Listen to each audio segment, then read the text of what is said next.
इस दुनिया में आके बाद औक़ात किसी इंसान के साथ ऐसा इंसान गहराई के साथ जुड़ जाता है कि अगले बंदे के अंदर हमारी सारी वाइब जिंदा होती है। मतलब हमारी ज़ात के अंदर मौजूद एनर्जी, हमारी ज़ात के अंदर मौजूद वाइब्स, हमारी ज़ात के अंदर मौजूद जज्बात, खुशी, गम, हर चीज़ अगले की मुख्ताज हो जाती है। हम मुकम्मल तौर पर अपना आप किसी को दे चुके होते हैं। हम एक गुलाम की तरह उसकी ताबे हो चुके होते हैं, उसके मुताबिक ज़िंदगी गुजार रहे होते हैं। वो बंदा अगर चाहे तो हम खुश रह सकते हैं, वो बंदा अगर चाहे तो हम गमगीन हो सकते हैं, वो बंदा अगर ज़िंदगी में है तो हम सुकून में है, वो बंदा अगर ज़िंदगी में नहीं है तो हम बेचैन है। इस लिहाज से वाइब्स इंसान की मुकम्मल तौर पर उसकी मुख्ताज होती है। इतना गहरा रिश्ता भी इंसान इस दुनिया में आकर बनाता है। लेकिन हमेशा याद रखना कि अगर किसी के साथ तुम्हारा इस किस्म का रिलेशन है या तुम्हारे साथ किसी का इस किस्म का रिलेशन है कि वो बंदा आपके बगैर जी नहीं सकता, उस बंदे के लिए आप मुकम्मल एक कायनात बन चुके हो या आपके लिए वो बंदा मुकम्मल एक कायनात बन चुका, तो ऐसे शख्स की हमेशा केयर करना, ऐसे शख्स को हमेशा लाड और प्यार देना, क्योंकि ऐसे शख्स की दुनिया तुम बन चुके होते हो। और अगर किसी वजह से तुमने उसके दिल को तोड़ दिया, उसको धोखा दिया, उसको अलग कर दिया और वो बंदा कहीं दूर बैठकर आपकी ज़ात को याद करके रोया, आपकी वजह से वो दर्द में गया, तो आपकी ज़ात पर बहुत गहरे उसके असरात आएंगे। आज की वीडियो में मैं एक बड़ी गहरी चीज़ आपके साथ डिस्कस करूंगा कि अगर आपका किसी के साथ ऐसा रिलेशन है या आपके साथ किसी का ऐसा रिलेशन है और किसी वजह से कोई एक दोनों में से अगले बंदे के दिल को तोड़कर उसको जुदा कर देता है, उसको अलग कर देता है और उसकी दुनिया खत्म हो जाती है। ऐसी दुनिया खत्म हो जाती है कि लाखों लोग भी मिलकर, हजारों लोग भी मिलकर उसकी दिलजोई नहीं कर पा रहे। उसको आप ही चाहिए, उसको कुछ और चाहिए नहीं, उसकी दुनिया खत्म होगी, उसकी खुशी खत्म होगी, उसकी जिंदगी गमों में डूब गई। तो अगर कोई बंदा दूर बैठकर आपको लेकर रो रहा है, आपको लेकर याद कर रहा है, तो आप पर क्या असरात आएंगे, आपको कैसे पता चलेगा? ये 7 चीजें मैं आपके साथ डिस्कस करूंगा जो आपके साथ होना शुरू हो जाएंगी या आपकी वजह से किसी के साथ होना शुरू हो जाएंगे। वो 7 चीजें कौन सी है? देखो, आपने एक बड़ी फेमस कहावत सुनी होगी, बड़ा फेमस कौल सुना होगा कि एक इंसान का कत्ल पूरी इंसानियत का कत्ल है। आप भूलेंगे कि इस बात का इस चीज से क्या ताल्लुक, मैं अभी आपको समझाता हूँ। थोड़ी सी डीप चीज है, मेरा साथ देना ताकि आप तक मैं बात डिलीवर कर पाऊँ। कभी आपने गौर किया है कि अगर युगांडा के, बर्मा के, अमेरिका के, किसी थाईलैंड में, किसी दूर दराज जंगल में एक बंदे को कत्ल कर दिया जाता है, तो आपकी ज़ात पर उसका क्या असर पड़ेगा?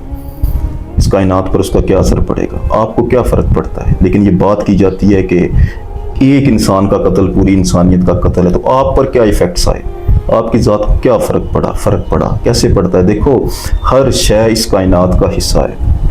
कायनात एक माँ की तरह इंसान को पालती है। कायनात एक एनर्जी का भंडार है, इंसान भी एक एनर्जी का भंडार है। वो शख्स भी इसी कायनात का हिस्सा था, बिल्कुल ऐसे ही कि जैसे शजर का हिस्सा टहनी होती है। अगर किसी टहनी को दर्द होगा तो पूरे शजर को दर्द होगा, अगर पूरे शजर को दर्द होगा तो इफेक्ट आप तक भी आएगी। कायनात अपनी रुत को चेंज करेगी, जिसे बटरफ्लाई इफेक्ट कहते हैं। यानी उस जगह पर, उस पॉइंट पर उस इंसान की ज़रूरत थी कायनात को, आपने उसको मारा, तो उसकी वजह से इस कायनात के अंदर बहुत बड़ी तब्दीली आई, बहुत बड़ा असर पड़ा इस पूरे सिस्टम के ऊपर, क्योंकि उसकी एनर्जी को आपने ज़ाया कर दिया। उस बंदे ने जो वहाँ पर काम करने थे, कितने लोगों का दिल रखना था, कितने लोगों के लिए काम करना था, कितने लोगों से बातें करनी थी, कितने लोगों के साथ उसने मदद करनी थी लोगों की, हर वो एनर्जी जो उसकी ज़ात के अंदर से पैदा होनी थी, आपने उस एनर्जी को बाउंड किया। जब इस एनर्जी के जहान के अंदर हर जानिब एनर्जी है जिसका तुम भी हिस्सा हो, उस जगह पर उस एनर्जी में कोई इफेक्ट आया तो इस पूरे शजर के अंदर समझ ले खलल पैदा हुआ। उस खलल की वजह से पूरे शजर को फर्क पड़ता है। जब पूरे शजर को फर्क पड़ेगा तो हर इंसान तक उसकी जो इफेक्ट्स है वो जरूर आएंगे, कोई फील करे कोई ना करे। तो मौत सिर्फ जिस्मानी नहीं होती, किसी को जिस्मानी तौर पर मार देना तो अलग बात होती है, रूहानी मौत भी इंसान की होती है। किसी को अपना बना के, किसी को अपने साथ जोड़कर उसको छोड़ दिया जाए तो वो बंदा रूहानी मौत मर जाता है। वो जाहिर में तो आपको जिंदा नजर आता है, लेकिन हकीकत में वो जिंदा कभी भी नहीं रहेगा। उसके वजूद से जब वाइब्स निकलेंगी, अगर आपने किसी के साथ ऐसा किया ना, तो उसके वजूद से जो वाइब्स निकलेंगी, जो एनर्जी निकलेगी, पूरी कायनात उसको रीड करना शुरू कर देगी, उस पर फिर कायनात रिएक्ट करेगी। उसकी जानिब से जो एनर्जी निकली है, कायनात को आपकी तरफ वो नेगेटिव एनर्जी भेजनी है। ये लॉ है, ये कानून है, ये दुआ बद्दुआ जो है ना, ये क्यों असर करती है? क्योंकि कायनात इस चीज को अट्रैक्ट कर लेती है। तो जब उसके अंदर से आपके लिए आ निकल रही है, उसके लिए आपकी जो है ना वो ऐसी यादें निकल रही हैं, ऐसी सोच निकल रही है, ऐसा दर्द निकल रहा है, तो कायनात वहां से दर्द को लेगी और आपके मुतालिक कायनात की जो रीडिंग होगी वो नेगेटिव होगी। तो इस दुनिया में जहां भी तुम बैठे हो, कायनात की जानिब से हमेशा तुम्हें नेगेटिव पल्स मिलना शुरू हो जाएगी। अगर तुम कोई अच्छा काम करने की कोशिश करोगे, अच्छे लोग ढूंढने की कोशिश करोगे, अच्छी दोस्ती करने की कोशिश करोगे, कुछ भी तुम करोगे, तुम्हारी जिंदगी में नेगेटिव चीजें आना शुरू हो जाएंगी। ये पहला बहुत बड़ा इफेक्ट है कि अगर तुमने किसी को दर्द पहुंचाया तो ये जो कायनात एक शजर की तरह एक एनर्जी का भंडार है, इसी एनर्जी का भंडार में तुम भी रह रहे हो, वो भी रह रहे हो। कायनात उसे भी अट्रैक्ट करेगी, तुम्हें भी अट्रैक्ट करेगी। उसकी चीज को अट्रैक्ट करके कायनात तुम्हारी जानिब हमेशा नेगेटिविटी को जो है ना वो प्रमोट करना शुरू कर देगी, नेगेटिव चीजों को तुम्हारी जिंदगी में भेजना शुरू कर देगी। तो पहला बहुत बड़ा साइन क्या हुआ कि तुम्हारी जिंदगी में कायनात की तरफ से जो रीडिंग आएगी वो हमेशा नेगेटिव होगी। नंबर 2, देखो अगर कायनात की जानिब से नेगेटिव रीडिंग आएगी ना तो अपने कामों में देखना तुम्हें बेबरकती नजर आएगी। हर जानिब तुम्हें ऐसे लगेगा कि हर काम में नहुसत पड़ चुकी है, बेबरकती आ चुकी है। ये इसका दूसरा बहुत बड़ा साइन है कि अगर तुमने किसी को दिल तोड़ दिया। नंबर 3 इसका साइन ये है कि तुम दुनिया के किसी भी कोने में चले जाओ, तुम्हें हमेशा कल्बी सुकून की तलाश रहेगी, लेकिन तुम्हें वो मिलेगा नहीं। उसकी वजह क्या है कि कायनात ने उसके वजूद के अंदर से जो रीडिंग की हुई है ना, तुम्हारी जिंदगी में कल्ब में जो सुकून है वो पॉजिटिविटी तुम्हें मिलेगी नहीं। चौथा इसका बहुत बड़ा साइन कि जब कभी भी तुम अल्लाह ताला की ज़ात के करीब होने की कोशिश करोगे, अल्लाह ताला की ज़ात को याद करने की कोशिश करोगे, तो अल्लाह ताला की ज़ात की जानिब से तुम्हें कोई पॉजिटिव आंसर नहीं मिलेगा। तुम अल्लाह ताला की ज़ात को फील नहीं कर पाओगे, अल्लाह ताला की ज़ात से बात नहीं कर पाओगे, अल्लाह ताला की ज़ात को महसूस नहीं कर पाओगे। इसका साइन क्या होगा कि तुम्हारा इबादत में दिल नहीं लगेगा, क्योंकि अल्लाह ताला की ज़ात तुम्हें तवज्जो नहीं दे रही। उसकी वजह क्या है कि तुमने किसी मजलूम की आ ली हुई है, किसी के दिल को तोड़ा हुआ है, किसी को बेचैन किया हुआ है। तो इसका ये भी एक बहुत बड़ा साइन है। उसके बाद 5वां इसका बहुत बड़ा साइन, हमेशा याद रखना कि किसी के दिल को तोड़ने के बाद, किसी को हर्ट करने के बाद अगर तुम रिश्ते बनाने की कोशिश करते हो, किसी नए रिश्ते में जाते हो, तो तुम हमेशा नफसानी रिश्ते में जाओगे।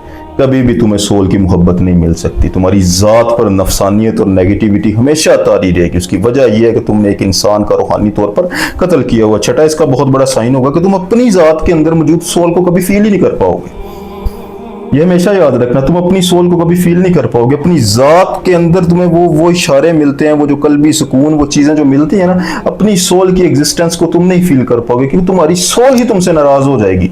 सोल एक पाकीज़ा ज़ात है, तुम्हारी ज़ात के अंदर बसी हुई है। सोल तुम्हें नेकी के और मोहब्बत के रास्ते पे, इश्क के रास्ते पे देखना चाहती है। लेकिन अगर तुम धोखे दे रहे हो, जुल्म कर रहे हो, किसी का रूहानी कत्ल कर रहे हो, तो सोल अगली सोल को मुकम्मल तौर पर जानती है। उसके पास अपनी कॉन्शियसनेस है, उसके पास अपनी आइज़ है। वो समझ जाएगी कि ये बंदा जालिम है। जिस वजूद के अंदर मैं कह दूं ये बंदा जालिम है, तो आपका नफ्स पूरी तौर पर आपके वजूद को लपेट में ले लेगा। जब भी सोचोगे अपने नफ्स से सोचोगे, अपने दिमाग से सोचोगे, आपको अपने अंदर से इनर गाइडेंस मिलना बंद हो जाएगी। अपनी सोल को आप कभी भी फील नहीं कर पाओगे अगर कोई बंदा आपको याद करके रोता है। 7वां इसका सबसे बड़ा और सबसे आखिरी साइन, हमेशा याद रखना, उसके वजूद को तो तुमने अलग कर दिया, उसकी ज़ात को तो तुमने अलग कर दिया, लेकिन तुमने सिर्फ उसे जिस्मानी तौर पर खुद से दूर किया, जिस्मानी तौर पर खुद से अलग कर दिया, लेकिन रूहानी तौर पर तुम उससे कभी अलग नहीं कर पाओगे। टेलीपैथिक कनेक्शन तुम्हारा कभी नहीं टूटेगा।